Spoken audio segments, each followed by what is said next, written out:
सत श्री अकाल जी। पंजाबी खबरों के इस बुलेटिन में तुहाडा स्वागत है। मैं हरप्रीत सिंह गिल। एक नज़र मारते हैं हुण तक दीयां खास सुर्खियां ते।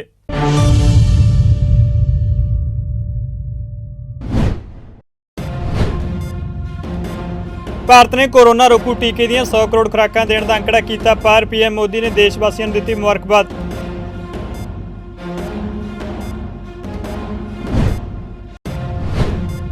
मोदी कैबिनेट की बैठक में लए गए वड्डे फैसले। महंगाई भत्ते में 3% वाधा करने का ऐलान। वधाई गई दर 1 जुलाई तो होगी लागू।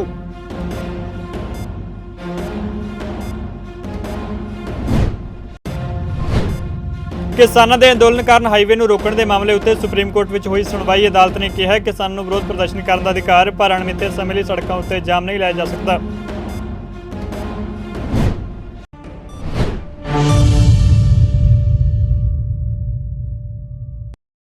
ते हुण खबरां विस्तार नाल। देश ने टीके दीयां 100 करोड़ खुराकां देण दा अंकड़ा पार कर लिया। प्रधानमंत्री नरेंद्र मोदी ने कहा कि देश कोल हुण पिछले 100 सालों की सब तो वड्डी विश्वव्यापी महामारी का मुकाबला करने लई टीकिਆਂ दीयां 100 करोड़ खुराकां की मजबूत सुरक्षा छतरी है। भारत में कोविड-19 टीकिਆਂ दीयां हुण तक दित्तियां गईयां खुराकां की गिणती वीरवार नूं 100 करोड़ नूं पार कर गई। All India institute of medical sciences नवी दिल्ली के झज्जर कैंपस में नैशनल कैंसर इंस्टीट्यूट विखे इन्फोसिस फाउंडेशन विश्राम साधन का उद्घाटन करने तो बाद प्रधानमंत्री नरेंद्र मोदी ने वीडियो कॉन्फ्रेंसिंग राहीं कहा कि 21 अक्तूबर 2021 का यह दिन इतिहासिक है। इस दिन नूं भारत ने टीके दीयां 100 करोड़ खुराकां का अंकड़ा पार किया है। आज 21 अक्टूबर 2021 का ये दिन इतिहास में दर्ज हो गया है। भारत ने अब से कुछ दूर पहले ही 100 करोड़ वैक्सीन डोज का आंकड़ा पार कर लिया है। 100 साल में आई सबसे बड़ी महामारी का मुकाबला करने के लिए देश के पास अब 100 करोड़ वैक्सीन डोज का मजबूत सुरक्षा कवच है। ये उपलब्धि भारत की है, भारत के प्रत्येक नागरिक की है। मैं देश की वैक्सीन मैन्युफैक्चरिंग कंपनियां, वैक्सीन ट्रांसपोर्टेशन में जुड़े कर्मयोगियां, वैक्सीन लगाने में जुटे हेल्थ सेक्टर के प्रोफेशनल्स, सभी का खुले मन से, हृदय से बहुत बहुत आभार व्यक्त करता हूं। अभी कुछ देर पहले ही मैं राम मनोहर लोहिया हॉस्पिटल में एक वैक्सीन सेंटर से होकर के आया हूं। एक उत्साह है और दायित्व बोध भी है कि हमें मिलकर कोरोना को जल्द से जल्द हराना है। मैं प्रत्येक भारतवासी को बधाई देता हूं। 100 करोड़ वैक्सीन डोज की ये सफलता प्रत्येक भारतीय को अर्पित करता हूं। देश में 100 करोड़ लोगों का कोरोना टीकाकरण मुकम्मल हो चुका है। भाजपा इस उपलब्धि को दिवाली के रूप में मना रही है। दिल्ली में भाजपा नेताओं द्वारा ਵੱਖ-ਵੱਖ ਥਾਵਾਂ उत्ते इसनूं मनाया गया। भाजपा के संसद मैंबर प्रवेश वर्मा ने जनपद उत्ते 100 किलो लड्डू वंड के खुशी मनाई। इस मौके दिल्ली बीजेपी के प्रधान आदेश गुप्ता भी मौजूद रहे। ये आज भारतीय जनता पार्टी दिल्ली प्रदेश की तरफ से ये कार्यक्रम हुआ है और हमारे प्रधानमंत्री जी नरेंद्र मोदी जी ने जो पूरे देशवासियों को एक सुरक्षा का एहसास और माहौल दिया है, मैं उसके लिए उनका धन्यवाद करता हूं। सभी कार्यकर्ताओं की तरफ से, हमारी लोकसभा की तरफ से। हमें आदेश गुप्ता जी ने कहा कि आज का दिन दिल्ली में दिवाली की तरह मनना चाहिए, तो आज पूरी दिल्ली और देश दिवाली से पहले दिवाली मना रही है। चाहे देश का आदिवासी इलाका हो, चाहे पहाड़ हो, चाहे गाँव हो, हमारे मोदी जी ने, प्रधानमंत्री जी ने सुनिश्चित किया कि दिन रात इसकी चिंता करी कि एक एक व्यक्ति के घर तक ये वैक्सीन पहुंचे। चाहे हमारे साइंटिस्ट हो, चाहे डॉक्टर हो, चाहे हमारा नर्सिंग स्टाफ हो, इन सबका मनोबल बढ़ाया। और दूसरी तरफ जो हमारा विपक्ष था वो सबको डराता था कि वैक्सीन गलत है, वैक्सीन मत लगवाइए। मैं उनका भी धन्यवाद करता हूं कि उन्होंने हमको जितना डराया, हमारे देश के डॉक्टर साइंटिस्ट उतनी तेज़ी से आगे बढ़े, हम सारे कार्यकर्ताओं ने इस अभियान को उतनी तेज़ी से आगे बढ़ाया। और अगला अभियान हमारा होगा कि जो हमारे देश के बच्चे हैं उनको वैक्सीन लगे। और जिस तरीके से हमारे देश में प्रोडक्शन बढ़ रही है, मैं समझता हूँ दिसंबर के महीने में 100 करोड़ वैक्सीन हर महीने बनेगी और दिसंबर जनवरी तक ये हमारा पूरे देश को वैक्सीनेशन देने का कार्यक्रम वो हमारा समाप्त होगा। देश के लिए कोई खुशी का कोई ठिकाना नहीं है, सब लोग लड्डू खा रहे हैं और ये जश्न है भारत के प्रधानमंत्री श्री नरेंद्र मोदी जी के कुशल नेतृत्व के। ऐसे वैज्ञानिकों और डॉक्टरों ने जिन्होंने कड़ी मेहनत करके देश के अंदर विश्व के अंदर एक इतिहास कायम किया है, ऐतिहासिक सफलता मिली है। प्रधानमंत्री नरेंद्र मोदी ने all India institute of medical sciences के झज्जर कैंपस ਵਿੱਚ ਨੈਸ਼ਨਲ ਕੈਂਸਰ ਇੰਸਟੀਚਿਊਟ ਵਿਖੇ ਇਨਫੋਸਿਸ ਫਾਊਂਡੇਸ਼ਨ ਵੱਲੋਂ ਬਣਾਏ ਗਏ ਵਿਸਰਾਮ ਸਦਨ ਦਾ ਉਦਘਾਟਨ ਵੀਡੀਓ ਕਾਨਫਰੰਸਿੰਗ ਰਾਹੀਂ ਕੀਤਾ। ਸੰਸਦ ਮੈਂਬਰ ਦੀਪਿੰਦਰ ਹੁੱਡਾ ਨੂੰ ਇਸ ਸਮਾਰੋਹ ਵਿੱਚ ਸੱਦਾ ਨਹੀਂ ਦਿੱਤਾ ਗਿਆ। ਉਹਨਾਂ ਕਿਹਾ ਕਿ ਉਹਨਾਂ ਨੂੰ ਝੱਜਰ ਦੇ ਇਸ ਪ੍ਰੋਗਰਾਮ ਲਈ ਨਹੀਂ ਬੁਲਾਇਆ ਗਿਆ ਸੀ, ਜੋ ਕਿ ਇਹਨਾਂ ਨਾਲ ਦੂਜੀ ਵਾਰ ਹੋਇਆ। ਉਹਨੇ ਕਿਹਾ ਕਿ ਇਹ ਗਲਤ ਹੈ। ਉਹਨੇ ਇਹ ਵੀ ਕਿਹਾ ਕਿ ਦੇਸ਼ ਦੇ ਲੋਕਾਂ ਨੂੰ 100 ਕਰੋੜ ਟੀਕੇ ਲਗਵਾਉਣ ਦੀ ਵਧਾਈ। आज प्रधानमंत्री जी झज्जर बाड़सा के अंदर एम्स 2 में जो इन्फोसिस फाउंडेशन द्वारा जो एक विश्राम गृह बनाया गया है 800 बेड का, उसके उन्होंने ऑनलाइन जूम के माध्यम से उसका उद्घाटन किया। हमें खुशी है कि इन्फोसिस फाउंडेशन और इन्फोसिस कंपनी ने कार्य किया है, उन्होंने सारा पैसा इसमें लागत लगाई है और इसका उद्घाटन हुआ है। लेकिन मन में पीड़ा है कि आज भी प्रोटोकॉल को दरकिनार करते हुए मुझे वहाँ पे इस कार्यक्रम का निमंत्रण नहीं मिला। पहले भी जब नेशनल कैंसर इंस्टीट्यूट की जो शुरुआत करी थी, जो फीता काटा था, बनाया हमारे समय था, लेकिन जो फीता काटा गया था उस कार्यक्रम में भी ऐसे ही मेरे को कार्यक्रम से अलग रखा गया था, मेरे प्रवेश पे प्रतिबंध लगा दिया गया था। मैं वहाँ पे जाकर केवल धन्यवाद भी करता और मांग रखता इलाके की तरफ से कि यूपीए के समय जो 11 इंस्टीट्यूट यहाँ 300 एकड़ में एम्स बाड़सा के अंदर 11 इंस्टीट्यूट जो मंजूर कराए गए थे, जिसमें मैंने बहुत प्रयास करके मंजूर कराए थे, ये जो मंजूरशुदा का प्रोजेक्ट्स हैं, मैं प्रधानमंत्री जी से ये आग्रह करना चाहता था इस प्रोग्राम में कि इन मंजूरशुदा प्रोजेक्ट्स पे भी आप इनकी भी शुरुआत करिए। ये मंजूर हो चुके थे, लेकिन आपकी सरकार में पिछले 8 साल में इन पे कोई कार्रवाई नहीं हुई है। लेकिन लोगों की ये मांग रखने के से भी मुझे वंचित रखा गया। खैर, मेरी आवाज़ यूँ दबाई नहीं जा सकती। जब तक ये 11 के 11 संस्थान वहाँ पे नहीं पूरे बनेंगे, तब तक मैं चुप बैठने वाला नहीं हूँ और लोगों की और हमारे प्रदेश की, देश की मांग में उठाता रहूँगा। ਅੱਜ ਮੋਦੀ ਕੈਬਨਿਟ ਦੀ ਅਹਿਮ ਬੈਠਕ ਹੋਈ, ਜਿਸ ਵਿੱਚ ਕੇਂਦਰੀ ਕਰਮਚਾਰੀ ਨੂੰ ਦੀਵਾਲੀ ਤੋਂ ਪਹਿਲਾਂ ਖੁਸ਼ਖਬਰੀ ਦਿੱਤੀ ਗਈ ਹੈ। ਕੈਬਨਿਟ ਦੀ ਮੀਟਿੰਗ ਵਿੱਚ ਕੇਂਦਰੀ ਕਰਮਚਾਰੀਆਂ ਦੇ ਮਹਿੰਗਾਈ ਭੱਤੇ ਵਿੱਚ 3% ਦੀ ਵਾਧਾ ਕਰਨ ਦਾ ਫੈਸਲਾ ਕੀਤਾ ਗਿਆ।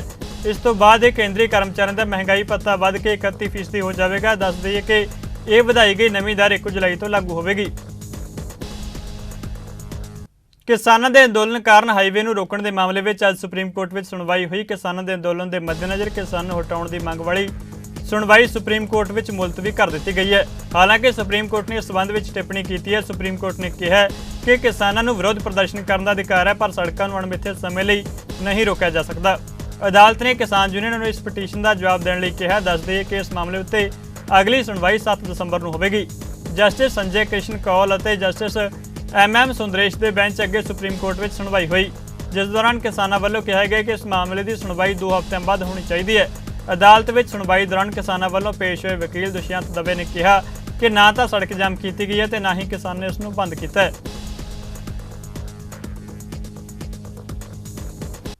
ਕਿਸਾਨਾਂ ਨੇ ਗਾਜੀਪੁਰ ਬਾਰਡਰ ਤੋਂ ਬੈਰੀਕੇਡਿੰਗ ਹਟਾਉਣੀ ਸ਼ੁਰੂ ਕਰ ਦਿੱਤੀ ਹੈ। ਖੁਦ ਭਾਰਤੀ ਕਿਸਾਨ ਯੂਨੀਅਨ ਦੇ ਲੀਡਰ ਰਾਕੇਸ਼ ਟਿਕੈਤ ਬੈਰੀਕੇਡਿੰਗ ਹਟਾਉਣ ਦੇ ਕੰਮ ਵਿੱਚ ਰੁੱਝੇ ਨਜ਼ਰ ਆਏ। ਮੀਡੀਆ ਨਾਲ ਗੱਲਬਾਤ ਕਰਦੇ ਉਹਨੇ ਕਿਹਾ ਕਿ ਹੁਣ ਅਸੀਂ ਦਿੱਲੀ ਜਾ ਕੇ ਦੱਸਾਂਗੇ ਕਿ ਰਸਤਾ ਖੁੱਲ੍ਹਾ ਹੈ। ਇਹ ਪੁੱਛੇ ਜਾਣ ਉੱਤੇ ਕਿ ਉਹ ਦਿੱਲੀ ਵਿੱਚ ਕਿੱਥੇ ਜਾਣਗੇ, ਉਹਨੇ ਕਿਹਾ ਕਿ ਸੰਸਦ ਜਾਵਾਂਗੇ ਜਿੱਥੇ ਕਾਨੂੰਨ ਬਣਾਇਆ ਗਿਆ ਹੈ। ਹਾਲਾਂਕਿ ਪੁਲਿਸ ਨੇ ਦਿੱਲੀ ਜਾਣ ਦਾ ਰਸਤਾ ਬੰਦ ਕੀਤਾ ਹੋਇਆ ਹੈ। ਹਰਿਆਣਾ ਦੇ ਕੈਬਨਿਟ ਮੰਤਰੀ JP ਦਲਾਲ ਨੇ ਅਹਿਮ ਬਿਆਨ ਦਿੱਤਾ ਹੈ। ਉਹਨਾਂ ਕਿਹਾ ਕਿ ਕਿਸਾਨ ਅੰਦੋਲਨ ਦੌਰਾਨ ਸੜਕਾਂ ਬੰਦ ਹੋਣ ਕਾਰਨ ਆਮ ਲੋਕਾਂ ਨੂੰ ਭਾਰੀ ਤਕਲੀਫ ਹੋ ਰਹੀ ਹੈ ਤੇ ਉਹਨਾਂ ਉਮੀਦ ਜ਼ਾਹਰ ਕੀਤੀ ਕਿ ਅਦਾਲਤ ਜਲਦ ਤੋਂ ਜਲਦ ਇਸ ਮਾਮਲੇ ਦਾ ਹੱਲ ਕੱਢੇਗੀ। ਉਹਨੇ ਕਿਹਾ ਕਿ ਹਰਿयाणा ਵਿੱਚ DAP ਦੀ कोई घाट नहीं है तो किसानों को कणक की बिजाई लिए DAP की पूरी सप्लाई मिलेगी। मैं दिल्ली में आया हूँ हमारे कृषि मंत्री जो हैं केंद्रीय तोमर साहब हरियाणा प्रांत को इनाम देंगे। एग्रीकल्चर टुडे मैगजीन का कार्यक्रम है जिसमें मोस्ट इनोवेटिव स्टेट कृषि के अंदर जिसने इनोवेशन की है वो हरियाणा है। और बहुत दिनों से एक समस्या चल रही है कि डीएपी की समस्या है। मैं बार बार बता चुका हूँ कि हरियाणा को जितनी डीएपी चाहिए उतनी डीएपी हमें भारत सरकार दे रही है। अक्टूबर के महीने में हमारी पिछले साल जो खपत थी वो 20-22 लाख बोरी थी, उससे ज़्यादा डीएपी हमारे पास आ चुकी है। और 50,000 मीट्रिक टन 10 लाख बोरियां हम इस महीने में और ले लेंगे। प्रत्येक किसान भाई को मैं आश्वस्त कर देना चाहता हूं कि आपको एक एकड़ के लिए डीएपी या सुपर फास्फेट या एनपीके खाद की वजह से आपको कोई दिक्कत नहीं आने दी जाएगी। डिस्ट्रीब्यूशन की वजह से इतना ही हो सकता है कि एक दिन के लिए कहीं लेट हो जाए। आज भी हमारे 3 रैक जो हैं पहुंच चुके हैं, एक सात रोड में, एक खौरी में और एक पहुंचने वाला है झज्जर के अंदर। 16 रैक जो हमने इस महीने में और मांगे हैं। कोई खाद की उपलब्धता में किसान भाइयों को दिक्कत नहीं होने देंगे। एक मुद्दा माननीय सर्वोच्च न्यायालय में आज सुनवाई का था। हमें बड़ी उम्मीद है कि माननीय सर्वोच्च न्यायालय जो किसान आंदोलनकारी हैं, किसान के नाम पर जो जत्थेबंदियाँ बैठी हुई हैं, रास्ते हरियाणा बंद कर रखे हैं, आम आदमी को बहुत समस्या है। हमारे कारखाने, हमारे उद्योग धंधे, हमारे किसान जो आसपास के दिल्ली के हैं, सबको बहुत नुकसान हुआ है। इसके बारे में जल्दी ही फैसला होगा और ये रास्ते खुलेंगे। और जब ये मामला विचाराधीन है माननीय सर्वोच्च न्यायालय में और ये कानून स्टे कर रखे हैं, ये लागू ही नहीं है, तो किसी भी तरह से औचित्य नहीं बनता कि आंदोलन जारी रखा जाए। ਕੇਂਦਰ ਦੁਆਰਾ ਪਾਸ ਕੀਤੇ ਗਏ ਤਿੰਨੋਂ ਖੇਤੀ ਕਾਨੂੰਨਾਂ ਨੂੰ ਲੈ ਕੇ ਪਿਛਲੇ ਕਰੀਬ 1 ਸਾਲ ਤੋਂ ਦਿੱਲੀ ਦੀਆਂ ਬਰੂਹਾਂ ਉੱਤੇ ਬੈਠੇ ਕਿਸਾਨ ਧਰਨੇ ਵਿੱਚ 700 ਤੋਂ ਜ਼ਿਆਦਾ ਕਿਸਾਨ ਸ਼ਹੀਦ ਹੋ ਚੁੱਕੇ ਨੇ। ਇਸ ਦੇ ਤਹਿਤ ਬੀਤੀ ਰਾਤ ਨਾਭਾ ਬਲਾਕ ਦੇ ਪਿੰਡ ਰੰਨੋ ਦਾ ਰਹਿਣ ਵਾਲਾ ਕਿਸਾਨ ਕਰਨੈਲ ਸਿੰਘ, ਜਿਸ ਦੀ ਉਮਰ ਤਕਰੀਬਨ 58 ਸਾਲ ਸੀ, ਜੋ ਲੰਬੇ ਸਮੇਂ ਤੋਂ ਸਿੰਘੂ ਬਾਰਡਰ ਉੱਤੇ ਧਰਨੇ ਵਿੱਚ ਸ਼ਮੂਲੀਅਤ ਕਰਨ ਲਈ ਗਿਆ ਹੋਇਆ ਸੀ, ਉਸ ਦੀ ਬੀਤੀ ਰਾਤ ਮੌਤ ਹੋ ਗਈ। ਇਸ ਮੌਕੇ ਬਲਾਕ ਭਾਦਸੋਂ ਦੇ BKU ਡਕੌਂਦਾ ਦੇ ਪ੍ਰਧਾਨ ਗੁਰਜੰਟ ਸਿੰਘ ਨੇ ਕਿਹਾ ਕਿ ਇਹ ਮਜ਼ਦੂਰ ਕਿਸਾਨ ਲੰਬੇ ਸਮੇਂ ਤੋਂ ਦਿੱਲੀ ਬਾਰਡਰ ਉੱਤੇ ਕਿਸਾਨ ਧਰਨੇ ਵਿੱਚ ਸ਼ਮੂਲੀਅਤ ਕਰਦਾ ਸੀ। बीती रात अचानक सेहत खराब होने करके उसने दिल्ली ਸਿੰਘੂ ਬਾਰਡਰ ਉੱਤੇ दम तोड़ दिता। ਸਾਡੇ ਕਿਸਾਨ ਸਰਦਾਰ ਕਰਨੈਲ ਸਿੰਘ ਜੀ ਰੰਨੋ ਜੋ ਇੱਥੇ ਸਿੰਘੂ ਬਾਰਡਰ ਤੇ ਪਏ ਤਾਂ ਉਹ ਜਿੱਦਾਂ ਸਾਡਾ ਸੰਘਰਸ਼ ਚੱਲਿਆ 10-11 ਮਹੀਨੇ ਤੋਂ ਇੱਥੇ ਨੇ, ਉਹ ਤੋਂ ਬਾਅਦ ਹੁਣ ਲਗਾਤਾਰ 1.5 ਮਹੀਨੇ ਤੋਂ ਇੱਥੇ ਸੰਘਰਸ਼ 'ਚ ਰਹੇ ਨੇ। ਉਹਨਾਂ ਦੀ ਕੱਲ੍ਹ ਤਕਰੀਬਨ 2:30 ਵਜੇ ਅਚਾਨਕ ਮੌਤ ਹੋ ਗਈ। ਪਹਿਲਾਂ ਪਤਾ ਲੱਗਿਆ ਸਾਨੂੰ ਵੀ ਉਹ ਲੂਜ ਮੋਸ਼ਨ ਲੱਗੇ ਨੇ, ਜਾਂ ਬਾਅਦ 'ਚ ਅਚਾਨਕ ਉਹਦੇ ਗਲੂਕੋਜ਼ ਲਵਾ ਕੇ ਜਾ ਕੇ ਟਰਾਲੀ 'ਚ ਪਏ ਸੀ ਤੇ ਉੱਥੇ ਪਤਾ ਨਹੀਂ ਅਟੈਕ ਹੋਇਆ ਜਾਂ ਕੀ ਹੋਇਆ, ਉਹਨਾਂ ਦੀ ਮੌਤ ਹੋ ਗਈ। ਇਸ ਕਰਕੇ ਉਹ ਰਿਪੋਰਟ ਤੋਂ ਪਤਾ ਲੱਗੂਗਾ।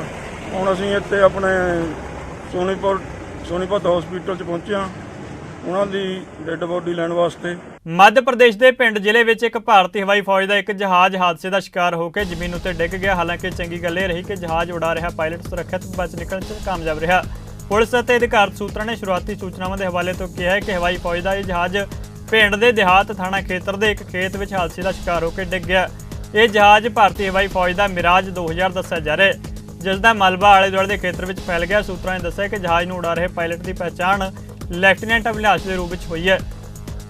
ਪੰਜਾਬ ਦੇ ਸਾਬਕਾ ਮੁੱਖ ਮੰਤਰੀ ਕੈਪਟਨ ਅਮਰਿੰਦਰ ਸਿੰਘ ਨੇ ਇੱਕ ਪਾਸੇ ਕਾਂਗਰਸ ਪ੍ਰਧਾਨ ਨਵਜੋਤ ਸਿੰਘ ਸਿੱਧੂ ਉੱਤੇ ਨਿਸ਼ਾਨਾ ਬਿੰਨਿਆ, ਪਰ ਨਾਲ ਹੀ ਸੂਬੇ ਦੇ ਮੁੱਖ ਮੰਤਰੀ ਚਰਨਜੀਤ ਸਿੰਘ ਚੰਨੀ ਦੀ ਪ੍ਰਸ਼ੰਸਾ ਕੀਤੀ ਹੈ।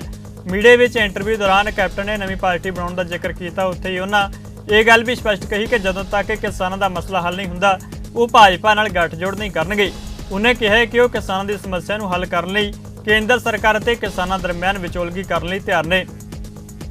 ਪੰਜਾਬ ਦੇ ਸਾਬਕਾ ਮੁੱਖ ਮੰਤਰੀ ਕੈਪਟਨ ਅਮਰਿੰਦਰ ਸਿੰਘ ਵੱਲੋਂ ਨਵੀਂ ਪਾਰਟੀ ਬਣਾਉਣ ਦਾ ਐਲਾਨ ਕਰਨ ਤੋਂ ਬਾਅਦ ਨਵਜੋਤ ਸਿੰਘ ਸਿੱਧੂ ਦੀ ਪਹਿਲੀ ਪ੍ਰਤੀਕਿਰਿਆ ਸਾਹਮਣੇ ਆਈ ਹੈ।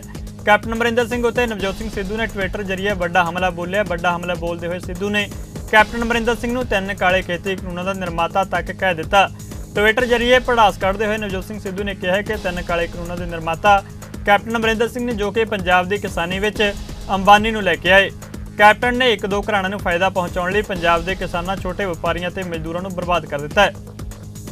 ਚੌਥੇ ਪਾਤਸ਼ਾਹ ਸ੍ਰੀ ਗੁਰੂ ਰਾਮਦਾਸ ਜੀ ਦੇ ਪ੍ਰਕਾਸ਼ ਪੁਰਬ ਸੰਬੰਧੀ ਸ਼੍ਰੋਮਣੀ ਗੁਰਦੁਆਰਾ ਪ੍ਰਬੰਧਕ ਕਮੇਟੀ ਵੱਲੋਂ ਸਭਾ ਸੁਸਾਇਟੀਆਂ ਤੇ ਸੰਗਤਾਂ ਦੇ ਸਹਿਯੋਗ ਨਾਲ ਸ੍ਰੀ ਅਕਾਲ ਤਖਤ ਸਾਹਿਬ ਤੋਂ ਵਿਸ਼ਾਲ ਨਗਰ ਕੀਰਤਨ ਸਜਾਇਆ ਗਿਆ। ਨਗਰ ਕੀਰਤਨ ਦੀ ਆਰੰਭਤਾ ਸ੍ਰੀ ਅਕਾਲ ਤਖਤ ਸਾਹਿਬ ਤੋਂ ਅਰਦਾਸ ਉਪਰੰਤ ਹੋਈ। ਆਰੰਭਤਾ ਸਮੇਂ ਫੁੱਲਾਂ ਦੀ ਵਰਖਾ ਵਿੱਚ ਸ੍ਰੀ ਗੁਰੂ ਗ੍ਰੰਥ ਸਾਹਿਬ ਜੀ ਦਾ ਪਾਵਨ ਸਰੂਪ ਪਾਲਕੀ ਸਾਹਿਬ ਵਿੱਚ ਸ਼ੋਭਿਤ ਕੀਤਾ ਗਿਆ। ਇਸ ਮੌਕੇ ਸ੍ਰੀ ਦਰਬਾਰ ਸਾਹਿਬ ਦੇ ਮੁੱਖ ਗ੍ਰੰਥੀ ਸਿੰਘ ਸਾਹਿਬ ਗਿਆਨੀ ਜਗਤਾਰ ਸਿੰਘ, ਸ੍ਰੀ ਅਕਾਲ ਤਖਤ ਸਾਹਿਬ ਦੇ ਕਾਰਜਕਾਰੀ ਜਥੇਦਾਰ ਗਿਆਨੀ ਹਰਪ੍ਰੀਤ ਸਿੰਘ, ਸ਼੍ਰੋਮਣੀ ਕਮੇਟੀ ਪ੍ਰਧਾਨ ਬੀਬੀ ਜਗੀਰ ਕੌਰ ਸਮੇਤ ਹੋਰ ਪ੍ਰਮੁੱਖ ਸ਼ਖਸੀਅਤਾਂ ਮੌਜੂਦ ਰਹੀਆਂ। ਨਗਰ ਕੀਰਤਨ ਸਮੇਂ ਵੱਡੀ ਗਿਣਤੀ ਵਿੱਚ ਸੰਗਤਾਂ ਨੇ ਸਤਨਾਮ ਵਾਹਿਗੁਰੂ ਦੇ ਜਾਪ ਕਰਦਿਆਂ ਚੌਥੇ ਪਾਤਸ਼ਾਹ ਜੀ ਪ੍ਰਤੀ ਸ਼ਰਧਾ ਦਾ ਪ੍ਰਗਟਾਵਾ ਕੀਤਾ। ਸ੍ਰੀ ਦਰਬਾਰ ਸਾਹਿਬ ਦੇ ਬਾਹਰ ਬਣੇ ਪਲਾਜ਼ਾ ਵਿਖੇ ਸੰਗਤਾਂ ਵੱਲੋਂ ਗੁਰੂ ਗ੍ਰੰਥ ਸਾਹਿਬ ਜੀ ਨੂੰ ਸ਼ਰਧਾ ਸਤਿਕਾਰ ਭੇਂਟ ਕੀਤਾ ਗਿਆ। ਨਗਰ ਕੀਰਤਨ ਦੌਰਾਨ ਹਵਾਈ ਜਹਾਜ਼ ਦੁਆਰਾ ਫੁੱਲਾਂ ਦੀ ਵਰਖਾ ਕੀਤੀ ਗਈ। ਚੌਥੇ ਪਾਤਸ਼ਾਹ ਜੀ ਦੇ 487ਵੇਂ ਪ੍ਰਕਾਸ਼ ਪੁਰਬ ਮੌਕੇ ਸ਼੍ਰੋਮਣੀ ਕਮੇਟੀ ਪ੍ਰਧਾਨ ਬੀਬੀ ਜਗੀਰ ਕੌਰ ਨੇ ਵਿਸ਼ਵ ਦੀ ਸੰਗਤ ਨੂੰ ਪ੍ਰਕਾਸ਼ ਪੁਰਬ ਦੀ ਵਧਾਈ ਦਿੱਤੀ ਹੈ।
श्री गुरु रामदास जी के प्रकाश गुरपुरब मौके अमृतसर में नगर कीर्तन सजाए गए, जिस विच हिस्सा लेंदे हुए श्रोमणी कमेटी वालों अहम आगुआं ने शमूलियत की।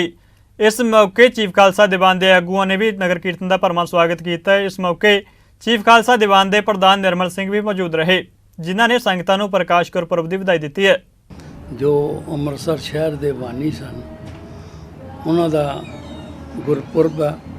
उस तो पहला एक दिन पहला इस संबंध विच नगर कीर्तन कढ़िया जा रहा। अज जो नगर कीर्तन आ रहा जिहड़ा श्री अकाल तख्त साहब तो चालू होया सी ते दरबार साहब सरां लागे जाके इहदी समाप्ति होवेगी। असीं सारे लोग उहदे स्वागत वास्ते बैठे हैं। गुरु रामदास जी का जन्म चूना मंडी लाहौर विखे होया सी। बचपन दे विच ही माता पिता चढ़ाई कर गए। उन्होंने मजबूरन नानके पिंड बासर के जाना पिया। उत्थे उन्हां दी परविश हुई।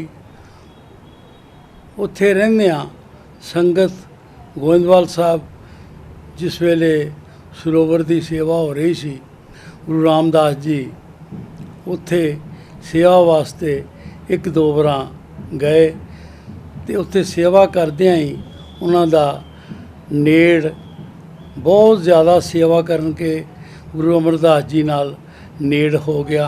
अदारा चढ़दी कला के चेयरमैन सरदार जगजीत सिंह दर्दी ने तखत श्री हरमंदिर जी पटना साहिब विखे मत्था टेकिया। इस मौके उन्हां नाल मैडम जसविंदर कौर दर्दी, डॉक्टर इंद्रप्रीत कौर दर्दी भी मौजूद रहे।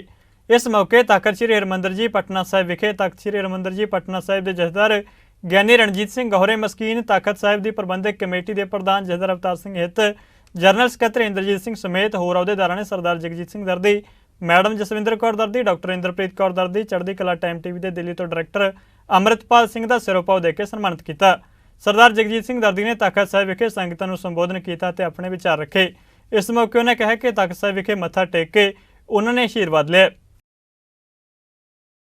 साडे बहुत ही सत्कारयोग सरदार जसजीत सिंह जी दर्दी, जिन्हां दे राहीं टाइम टीवी राहीं आप सारी दुनिया ते तखत श्री हरमंदर जी पटना साहिब जी की कथा दीवान सरवण करते हो। लगभग 158 मुल्कां विच ਇਹ ਟੈਲੀਕਾਸਟ ਜਾਂਦਾ ਲਾਈਵ ਔਰ 70 ਲੱਖ ਤੋਂ ਜ਼ਿਆਦਾ ਸਰੋਤੇ ਰੋਜ਼ ਸੁਣਦੇ ਹਨ।